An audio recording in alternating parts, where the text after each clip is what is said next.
since we were late to start, I think 2 minutes ago. The kids to bed, and now they're in bed, and of course nobody's happy because everybody's got everything to do at 10 p.m. or 9:30 p.m. when they should be in bed. Anyway, the Korea Podcast is a podcast in which I talk about everything and anything related to living and working in South Korea. Today, nothing in particular on the agenda. I'm gonna look at a bunch of news stories that are being covered here in South Korea, just to bring you up to date and so you know what's going on here in the country. Booyah! That's how I roll. We're gonna start off with COVID, as always. Oh no! Back the truck up. Back the truck up. First of all, I need to get some music going on. This I think is an appropriate tune. Bing. Yeah, there you go. Okay, how is the sound? Let me just check to make sure the sound is okay. All good, fantastic. We're good. We're rocking and rolling. And then the next thing we want to do is hop over to our failed parking of the day. Nothing wrong with that. The guy just simply didn't make it. He was trying to get into the spot, didn't quite make it, and so left it where it is. Not uncommon. Precautionary. I don't even know if this is somebody who posted an owner of one of the cars. Oh, sorry, one of the owners, one of the people who post on failed parking in Korea. This is one of their cars or not. But in any case, this person is well prepared. I guess they know what's up. You got a-holes bumping and grinding your cars left and right. Yellow line right here, car parked right here, right across outside of the elevator, I guess, and probably blocking entrance to some store here. Nothing wrong with that, nothing to see. Move along, move along. This winner, I guess figured, you know, moving up to the curb on an intersection of all thing, or not intersection, on a curb of all places is also a good place to park, because why the heck not? No idea what's happening here, no idea, but he sticks out like a sore thumb.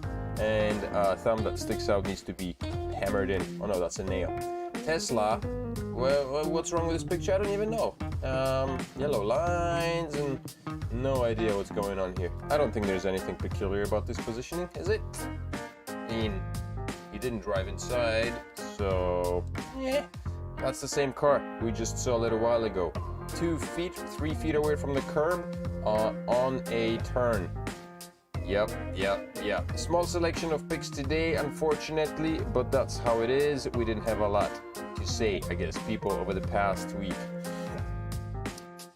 South Korea's daily COVID-19 cases dipped to 11-week low. By the way, I have not posted anything on any Facebook. Usually I go out and music loud, turn it down. How about now? Is that cool? Let me just check quickly. Down. How about now? Is that cool? Hopefully that's a little better. Still too loud? I'm gonna turn it down a little bit more. Thank you. Thanks for joining and the heads up. Much appreciato. Good. All right. Sweet. Sweetums. So Korea is moving back to normalcy. Oh yeah, I was saying I haven't uploaded anything to shared any links to the social media platforms because I just didn't. So if you feel like you are in a mood to help the channel out, then hop on over and share it. Maybe tweet it out to your tweet channel, post it on Instagram, Facebook, wherever you can. Help us out. Why not? Help me out. Cheerios. Thanks, man. COVID cases dipped to 11-week low. South Korea's cases daily COVID infections fell to the 30,000s on Sunday, the first time in nearly 11 weeks. Government data showed Monday, so everybody's jumping up and down for joy. And the gov is talking about lowering the threat level of COVID to whatever, second degree, from first to second. First is like, highly infectious. Second is less so, and whatever. I think there are 4 levels. According to the Korea Disease Control and Prevention Agency, the country reported 34,370 new COVID cases during the 24 hours of Sunday. The total caseload reached 16 million peeps. So good. So things are dropping. South Korea downgrades disease level of COVID-19 with 4-week transition.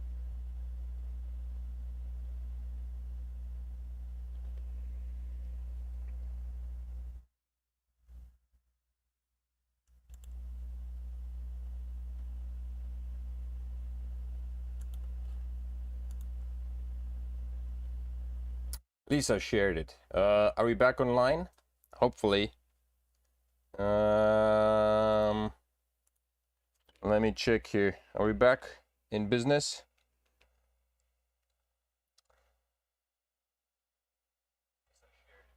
All right, cool. Cheerios. I thought I had the issues resolved. My computer, I don't know, man. It's a fantastic state-of-the-art machine that continues crashing on me for some strange reason. All right, here we go. We get the tunes, we get everything else. Okay, I don't know why it keeps crashing, man. It's really, really frustrating.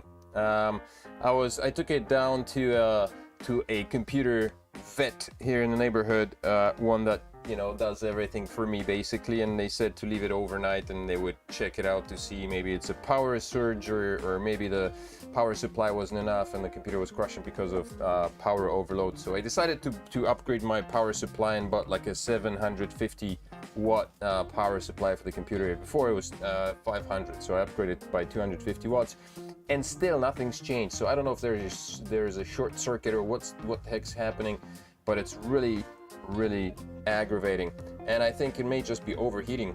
That could possibly it, because I remember actually no, this was happening over winter as well, and you know, during cooler days. Anyway, blah bitty blah. You know what, I forgot to set up the chat window. Bummer. Just a second. I was doing everything last minute, man. Everything last minute today, because I was taking care of my tiny lovely little angels who were being little brag rats and didn't want to go to sleep, but now everybody's here. Alrighty, Lisa's here, and the man with the yellow circle is here, or woman possibly. Man, oh man. Either way, we're here. Lisa shared it. Thanks, Lisa. So where was we? Right here. Okay, COVID-19. COVID-19 will be downgraded in South Korea's 4-tier infectious disease categorization system starting Monday following the recent pandemic downturn. Eating inside movie theaters, indoor gyms, and religious facilities has been allowed starting on the same day, which is today. I believe this article is from yesterday. Okay, yesterday, sorry. The government's downgrading of the COVID-19 infectious level comes with a 4-week transition period during which the government will see if it will finally downgrade the COVID-19 infectious level. So I guess for the next 4 weeks, so, you know, plus or minus a month, they'll be looking at how well we're doing. Are we being good boys and girls and keeping distance and keeping the pandemic at bay, wearing our masks religiously and as we're supposed to, or are we being, you know, still the naughty little disease spreaders that we have been so far? By the end of the next month, the government is scheduled to officially announce whether or not it will downgrade to the COVID-19 infectious disease level. So I guess we're looking at the end of May, at least, for mask wearing. And after that, once the disease level is downgraded, COVID-19 patients will be free of the 7-day self-quarantine and be able to receive treatment at local clinics and hospitals. If you ever wondered why we're being booted out, it's because, you know, if you are infectious enough, so far the hospitals refuse treatment. But now, if COVID is downgraded, then you no longer will be required to undergo a 7-day quarantine. I mean, you can still do it, but you don't officially need to do it, which means you won't have to I guess notify anybody about your predicament or you know, whatever position you find yourself in, and won't be official. I guess you can still have your colds or flus or whatever you want to call it. I mean, everything is called you know, COVID now, so it doesn't matter, whatever it is, throat infections or whatever else. So all this is happening, and in the meantime, when it comes to dose 4, we're talking about dose 4. Which COVID-19 vaccine should you get and when? So I remember seeing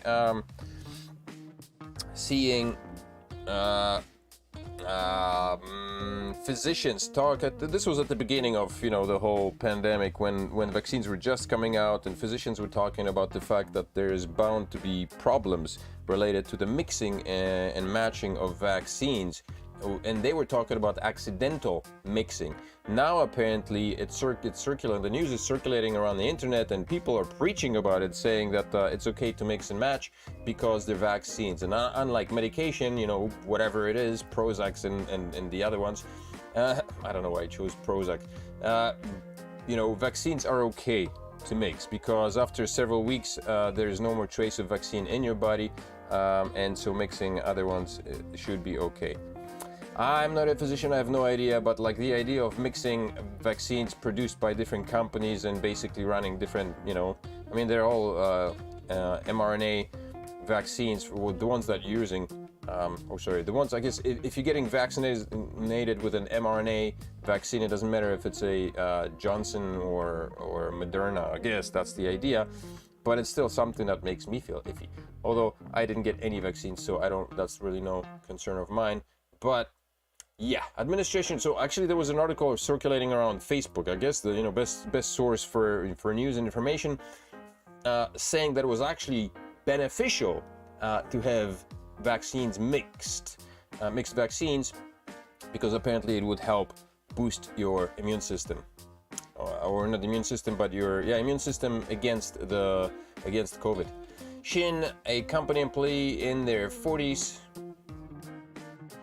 was recently left wrestling with a dilemma when their 78-year-old mother visited a website to reserve her 4th dose of a COVID vaccine. The reason for their quandary was that the list of vaccines available included one produced by Novavax. Shin's mother received the Pfizer vaccine for her first 3 doses, the last of them in November. My mother didn't have any major side effects from the Pfizer vaccine, but I'd seen on the news that Novavax was more stable, so I wasn't sure what to do, Shin said. It looks as though by the way, Novavax is the one that's produced by a Korean company, and it's supposed to be based on it's developed in a traditional way or in a way that traditional vaccines were developed. It's not an mRNA type vaccine, which technically, if I was still required to take one, I would probably go for the Novavax vaccine rather than any other one. It looks as though she's going to keep needing to get vaccinated repeatedly, and we still haven't decided if she should continue getting the same vaccine or switch to Novavax, or when she should get it. Administration 60 over.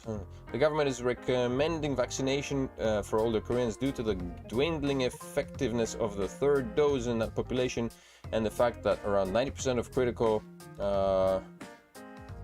cases are occurring in the age group. But as of Thursday, the reservation rate for the 4th dose among the South Koreans in their 60s and older was a low 13.8%.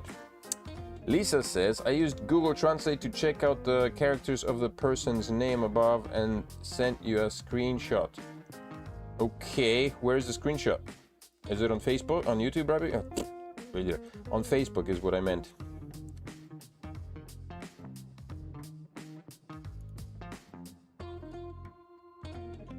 I check.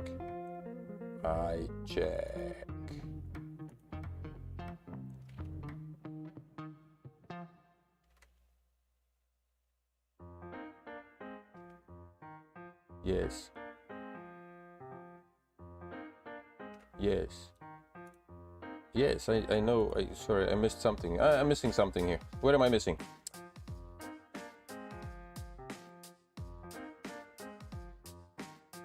Yellow circle. Mr. Yellow Circle. Yeah, I know. Okay, we're back to the vaccine stuff here. Moderna's and Pfizer's. Clinical experience suggests that it is possible to mix vaccines, so Novavax is an option, but there is no basis for recommending Novavax over mRNA vaccines, apparently. Actually, it's funny. Like, you keep getting, mixed information, because the stuff that I read was that Novavax was actually had a higher level of efficacy as compared to the mRNA vaccines. So, whatever. This prof depends who pays him better. I guess that's who he supports here in this campaign. Interesting thing is happening in South Korea. I wasn't aware. Disability rights groups protest pauses, subway disruption temporarily halts. So apparently since last year, there are disability rights groups who are protesting for better access in South Korea. I guess Korea is not the most, disabled people's friendly country. Not the most friendly country towards disabled people in terms of accessibility to certain amenities and stuff like that. I think up until last year there was no requirement for wheelchair access, not mandatory, and I think now slowly it's beginning to kind of sink in, but even so it's still not something that's very much reinforced, and even I think, on a regular basis when you see like wheelchair access to subways and stuff, you have stairs, and on the side there will be like some kind of machine that allows wheelchairs to be wheeled down or up the stairs or into the subway systems. I think half the time these things don't even function. They're broken down, they're not being maintained.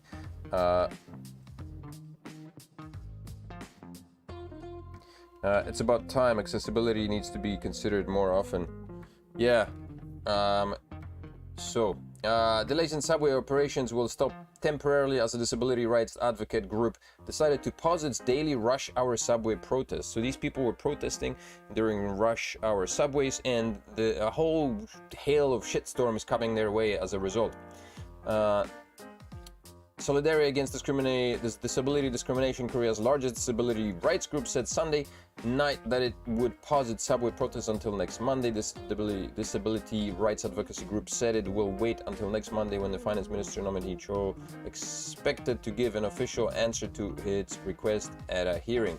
Cho on Sunday last week said he would provide answers to questions regarding SADD's request if he is asked, and of course he failed to do so, which is why SADD members continued to protest. They halted the protests and turned to a daily head-shaving protest campaign after President-elect Yoon Suk-yeol's transition committee pledged to look into the group's demand.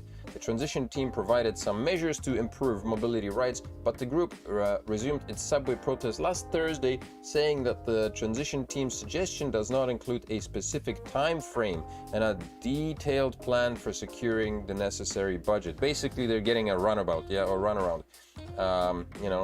They're getting an answer of like, yeah, we'll do something. When? We're not sure, but we're working on it. We'll let you know when we come up with a plan. So yeah,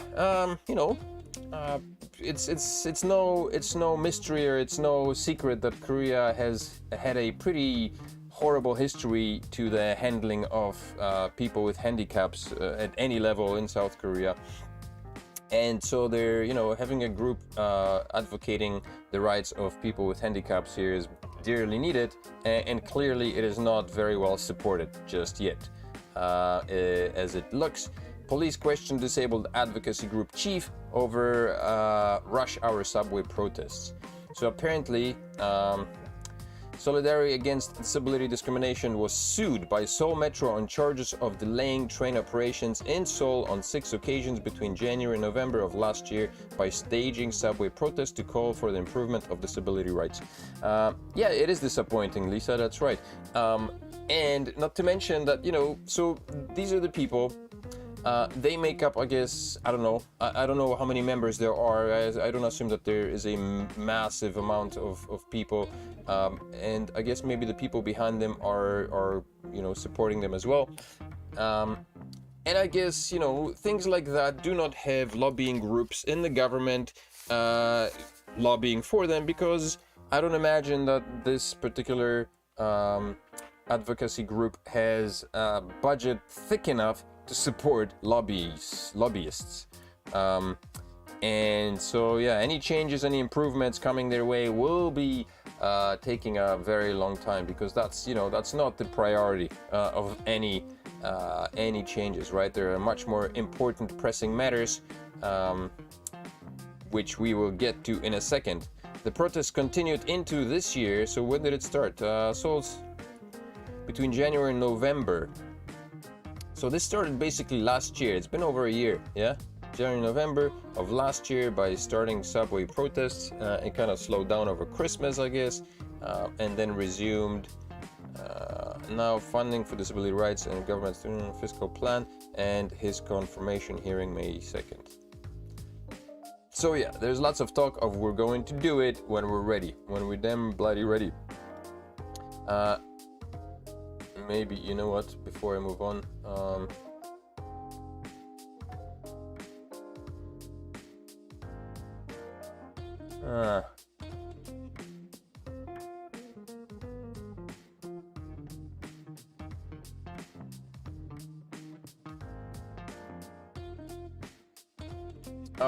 yeah. Okay, so this is one of the more pressing matters. Moon voices support for compromise deal on persecution reform legislation. So apparently there was this, Korea's been struggling with bribery and this and that, and so a few years ago the government instituted this I don't know, I guess it was law or whatever, where companies were not allowed to take out clients to dinners and stuff. Basically, the government was trying to prevent bribery, right, from taking place, so that favors were not to be supported financially, and so that doesn't sit well with a lot of the companies who are in the same sack as a lot of the government official, the politicians here. For some reason, I used to work for S-Oil, and I was talking to, remember distinctly talking to one of the CEOs, like there was a bunch of them, right? Executive officers at different departments, different areas, safety and inspection, whatever, manufacture, import, export, and all that stuff. And so one of the guys was telling me that some politician that he always hangs out with has an investment in the S-Oil company. He's got stocks in the S-Oil company, which I thought was weird to begin with, right? Because that was also the same guy he was talking to, who had an interest in the success, the company's success, and also had something to say on the purchase that S-Oil was making in terms of some land deals nearby. And I thought that was odd, because in my head I'm thinking, politicians should not be invested into private companies because it smells of, conflict of interest. But to him, that was, when I suggested that, either he kind of caught himself, realized that he made a blunder by telling me, or maybe he just simply didn't know. Maybe to him it was just completely normal. I don't know, maybe I'm in the wrong. To me it seemed weird. So anyway, President Moon Jae-in voiced support Monday for a compromise deal on persecution reform legislation, urging the prosecution to make more efforts to ensure fair and more efficient investigations. Investigations into what, you might ask? Moon made the remarks amid a resurgence of political clashes and fierce resistance by the prosecution over the compromise deal, which would curtail the prosecution's investigative right to two crime types, corruption and economic crimes, before removing it completely. And lo and behold, I guess, when is this? 25th? Oh yeah, cartoon. This is February, yeah? In a surprising development so this is actually earlier, the development of PPP struck a deal with the ruling Democratic Party to strip the prosecution of its authority to investigate two crimes involving public office holders and elections in return for the DP's help with approving President Yoon Suk-yeol's nomination of Han Duck-soo, a prime minister. But the DP suddenly cancelled Han's confirmation hearing scheduled on Monday. Yeah. So these were the deals. So basically, they're these guys are worried about having there being too much oversight on corruption and economic crimes. Basically, they're trying to rob prosecution of the power to decide on these two crimes when it comes to public officials and politicians. essentially, essentially, I guess what they're saying is that it's still okay to persecute corruption and economic crimes for the private sector, but not for the public officials and politicians. So, you know, if you ever find a politician who's been involved in corruption or economic crimes, then they'll basically be let off the hook. I mean, what else do you say to that? So yeah, so you got stuff like that going on. How do people expect for these dissidents to take priority? You know, priorities indeed. Moving on, Russia and Ukraine. South Korea verifying report of death of volunteer fighter in Ukraine. A couple of months ago, so I guess at the beginning of the war, Ukraine and Russia, there was an article that circulated that was talking about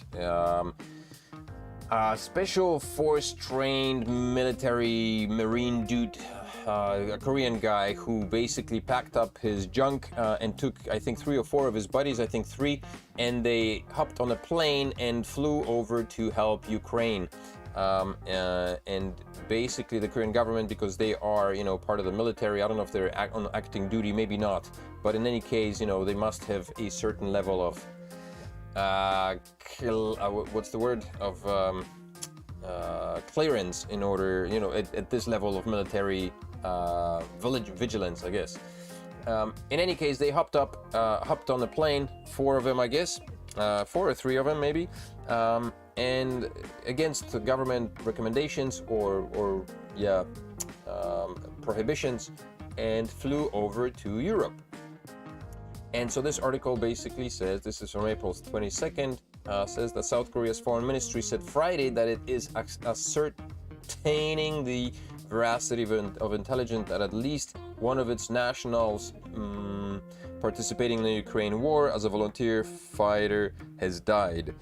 There are no pictures. In the previous article, there were pictures of the guy. I forget his name. Actually, I don't remember his name. But yeah, there were pictures of the main guy, not the man who went with him. He was a dude in his 30s, I think, early 30s. Currently, 4 South Korean nationals are known to have entered Ukraine without government authorization to join the war, the ministry said. The government recently obtained intelligence from relevant countries that there are deaths among our nationals participating as volunteer soldiers in the Ukraine war, and is confirming its veracity through various channels. So yeah, whether one or more passed away is unclear. But this article, this is when is this from? Today, military captures Marine 1 month after authorized trip to Eastern Europe. So I don't know if this is part of the same group. Korea's military on Monday took custody of a Marine draftee who flew to Poland without approval about a month ago, apparently to support Ukraine in its fight against Russia. The military police captured him upon his arrival back home earlier in the day, according to the Marine Corps. The man, whose name was withheld from the media, left for Poland on March 21st. He later attempted to enter Ukraine via the Polish border, but was denied access to the war-torn country. Surprise. Korean military officials and diplomats had since tried to persuade him to return home. They could not force him to fly back home in a region outside Korea's jurisdiction. We will take steps in a stern manner in accordance with law and regulations after investigating why he had left his area of duty. So this dude's gonna be in trouble. But so I don't know if this dude is part of the 4 men who initially left and about whom this article may be talking, but yeah. What's next? Yoon asks biz sector to make efforts to host World Expo 2030 in Busan. So there could be a World Expo in 2030 in Busan, which is still a long way to go. Who knows what's going to happen until then, man. Thinking about 2030, 2020 and 2022 were such a mess, and 2022 and 2023 are shaping up to be who knows, man, with the recession and inflation rather. I don't know, we'll see. So, World Expo, they're hoping to boost Korean economy, which apparently is not doing too great at the moment. Whereas, let me just see here.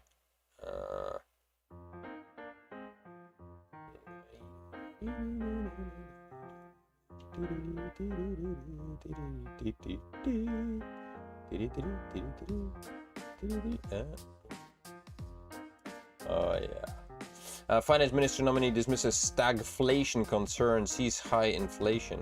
Yeah, we're not having stagflation, stagnant inflation. It's totally inflation. South Korea's economy is not in phase of stagflation, but I am gravely looking at the situation. His economic growth and the recovery of private spending has slowed down amid surging energy costs caused by Russia's war with Ukraine. Korea imports most of its energy. I don't know from where, but there you have it. So yeah, 2030, who knows? Who knows what's going to happen? Maybe we'll need it. But from what I understand, you know, things like that cost a lot of money. Placing bids for World Expos and other events. So we'll see. Who knows? Maybe Korea's going bankrupt. No. Here's some good news. Appeals court a few months ago. There was a standoff between the local guests and people trying to build a mosque, Islamic mosque in Daegu, and apparently court sides with Islamic community, cancel suspension of mosque construction in Daegu. So the mosque is coming up. If you are Muslim and if you are looking to find a mosque in Daegu or somewhere else, I don't know if you want to drive. I know there are some people in Ulsan who may be of the Muslim persuasion. Daegu is not that far away from Ulsan, so there you go. There's going to be a mosque built. 96 research papers identified with ethically problematic co-authorships by professors' children. Another story that was circulating was about this girl whose parents forged some documents in order to get her admitted to the Seoul National University medical school, and then she went on to do her residence at one of the Busan universities. I don't remember which one it is. But then the university found out about this conundrum that one of her parents, who's a prof, faked some documents, and they tried to suspend her, basically revoke her license, and the court overruled that and put a stop to it, saying that if they did that, that would damage, you know, the girl's future and blah blah blah blah.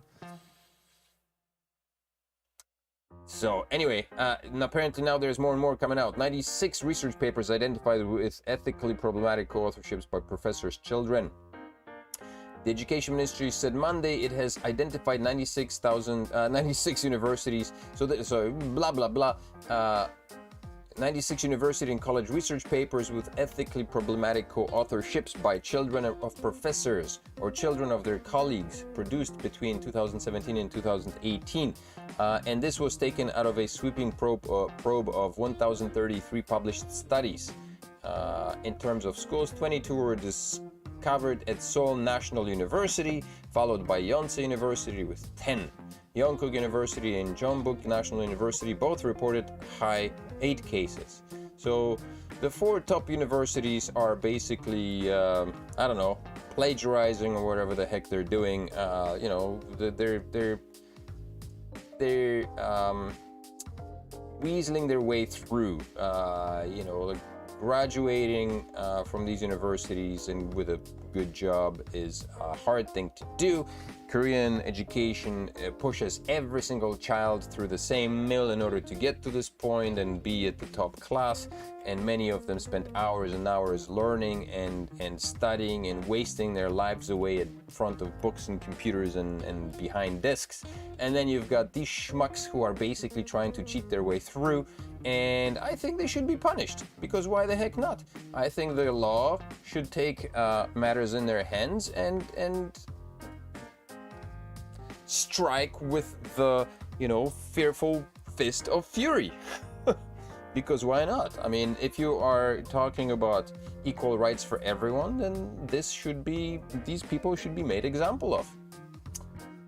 Because what else? I mean, if otherwise you've got a failed system. I mean, this will continue to happen. If nothing happens to these people, then this will happen. I mean, you know, like I said, Korea is a country of corruption, and you know, I know my uncle who knows his uncle, who and his dog's friend's dog has a connection to my grandmother's cousin, and so therefore I get to enter the most prestigious university in the country, and I might get a job.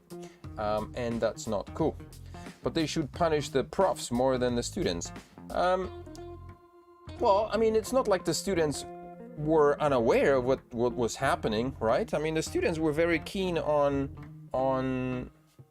following through because they knew how difficult it is to get into these places, and yet they basically said, yes, I'm willing to do whatever it takes to get in there, even though I know the repercussions. Or, you know, maybe they didn't know the repercussions. Maybe they thought they could get away from it with it because, you know. But yeah, they should know better. Absolutely, yeah. The profs, yeah, totally. But yeah, I'm not a judge, but I think I guess you could look at it, you know, seniority and leave it at that. But yeah, anyway, okay, Seoul to reimburse nothing, not everything is bad. Seoul to reimburse 20% of traffic fees for young people. So people, young students will be able to travel 20%, $20 less, for $20 less, 100 to 80,000. Good. Oh, so between 19 and 24. Nah, still not bad. I guess you save yourself $20. You can spend that on coffee at Starbucks. 4 visits. Korea's farms hit hard as pandemic leads to foreign worker shortage. Oh, surprise. Look at that. Farmers are basically, this article kind of says that farmers had to throw away a bunch of food because there weren't enough migrant workers to harvest it. I guess Koreans don't want to take care of their own freaking harvest. But they're complaining and you know, crying, bemoaning the existence or the presence of foreign workers. Yet, turns out that farmers need to start treating their foreign workers significantly better, and I think all locals here need to start looking at foreigners as the necessary force without which apparently Korean economy might be going down the shitter. Not to mention the fact that the Korean repopulation numbers are dropping significantly, right?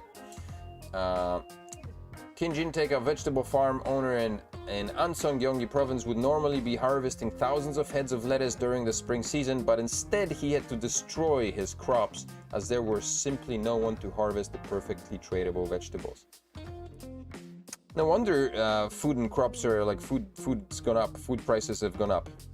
Basically, foreigners have taken off, people left.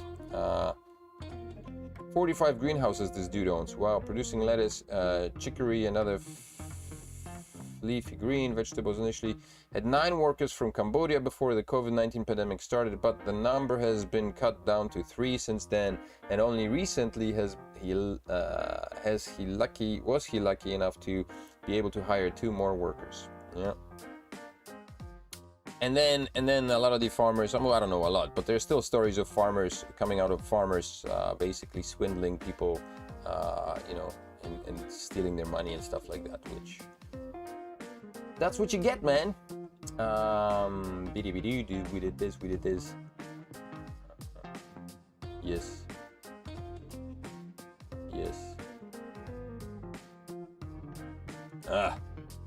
We're coming up to the end. South Korea, why so many struggle to sleep? I don't know, but basically South Korea is one of the most sleep-deprived nations on Earth, and it has taken a massive toll on its population. Man, I'm part of the statistics. Sad truth is, I am part of that statistic. Ji-eun began having trouble sleeping when her office hours became so grueling she couldn't relax any longer. On average, she worked from 7 until 10, but on particular busy days, the 29-year-old public relations officer would find herself in the office until 3 in the morning. Okay, I don't work crazy hours like that. That's insane, man. Her boss, what is this? FedEx, no thank you. Her boss often called in the middle of the night requesting something be done right away. Are you serious? This should be prohibited, man. Like, these people should be paid. This is just employers taking advantage of employees. That's another thing that needs to change in Korea, man. This is complete bullshit, I think, when employers call their employees at like ungodly hours. There's got to be some kind of regulation on salaries, man. The whole system, like, I think the Korean system, you know, there's some good things, like the medical system is great, but when it comes to work conditions and pay, salaries and stuff, it's just complete bogus. People, like, since I came here, you know, 7 till 10, and then you've got your body, because people work on a salary, right? So the employer wants to milk them for every single freaking waking hour that they can get out of them, and then they call them in the middle of the night and ask them for more favors and stuff. That's ridiculous.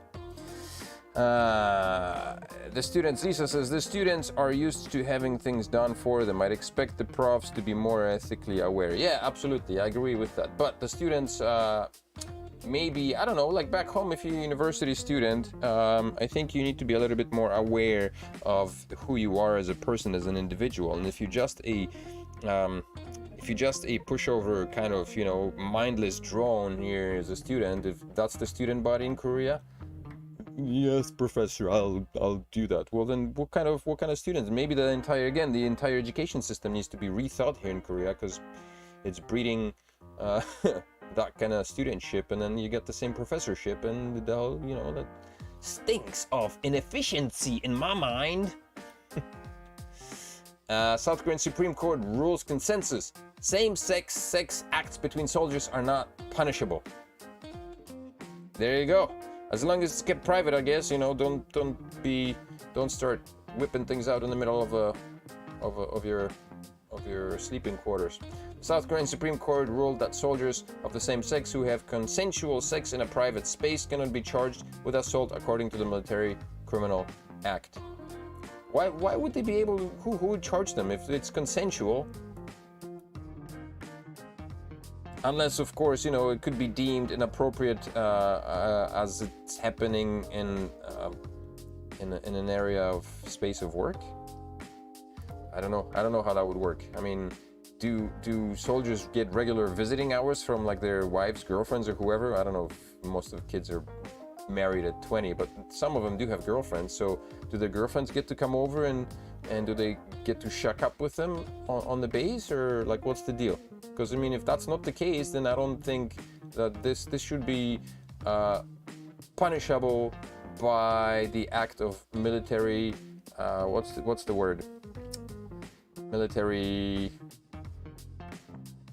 I don't know, regulations. Like, you know, you just don't have sex on campus. Simple. I don't care who you're boinking. You just don't get schmoozing around the campus. Russian customs authorities fines Korean Air 120 billion won. Apparently, somewhere in some time ago, Korean Air was leaving an airport in Russia, and they were cleared for takeoff, and they took off, and then a year later, I guess, Russia said, hey, you know what, the takeoff was, you didn't go through, through our customs inspections, and we're gonna charge you $100 million. Maybe they got a bit pissed at Korea supporting the Ukraine, and so apparently now that's what's happening. What's this here? No, not this, not this. We looked at this. Cartoons. What are the cartoons? These are some political satire stuff. I think that's it. Oh yeah, South Korea split in row over military service for BTS. Will BTS go to military? Will they do their time? They generate billions for the South Korean economy and have helped turn the country into a cultural superpower, but must Jin, Jimin, VRMJ, Hope, Suga, and Jungkook, the 7 members of the K-pop phenomenon BTS, started swapping their stage outfits for military uniforms less than 3 weeks before South Korea's new president. I don't know, I didn't read this article. I wonder. Well, divided over plans that will soon be debated. performers who are all in their 20s to skip almost 2 years in uniform in recognition of their stellar contribution to the country's international reputation. The award-winning group, who have sold more than 30 million albums worldwide and picked up 2 Grammy nominations on their way to reaching the top of the US and UK charts, have been at the... So, I don't know. Personally, here's my opinion. In Korea, there are certain ways by which you can sidestep the military service. One of them is through disability of any kind. Another one is, if you have a flat foot. If you're a flat foot, you don't get to go to military. You will do some other service that's, office-based or office-related. I think eyesight plays a role in this and that. Another way is of doing, I think, three years of laboratory research at a university. That helps you also do sidestep that. Which means basically, you spend 3 years under the supervision of some prof doing research of whatever kind, and that helps you. So it's a 3-year term versus a 2-year, whatever, how many months there are. I think Navy or what do you call it? Airborne have longer terms or whatever. But for BTS, I think, from what I understand, the rigorous exercises in which most K-pop stars are engrossed would render these kids, as having gone through a severe form of military training. I mean, despite the fact that they do relish the benefits and reap the benefits, and have all the bells and whistles that come with being a pop star. Maybe they could receive like lenient sentences or shortened terms, or maybe altogether possibly let them go, because granted, they do shine on the stage. I mean, personally, I'm not a fan, but I guess the world loves them. They did bring millions of dollars to the industry, nationally and internationally, and I don't know. Judgment time for these boys. Nobody escapes the mighty fist of the warrior. IMF lowers 2020 growth forecast by half a point to 2.5%. Korea is going to slow down. We'll see economic stagnation. Fragnation. Alrighty, that's it for tonight. Those are all the news. I hope you enjoyed some of it. Some of it may have been enlightening. Some of it may have been a bit dumbifying. In any case, thank you all for stopping by. Lisa and Mr. Yellow Circle, thank you for tuning in. And glad that the glitch at the beginning was only one and none other. Make sure to smash up the likes, subscribe if this is your first time to the channel. If you're tuning in after recording, then make sure to do the same. Smash up the like, subscribe to the channel, share the video if you can, and come back next week for more beautiful things. Or hit that little bell notification button so you don't miss any other videos from the podcast, from the channel. And I will see you next week on the next episode of the Korea podcast. Have a good night. Bye-bye.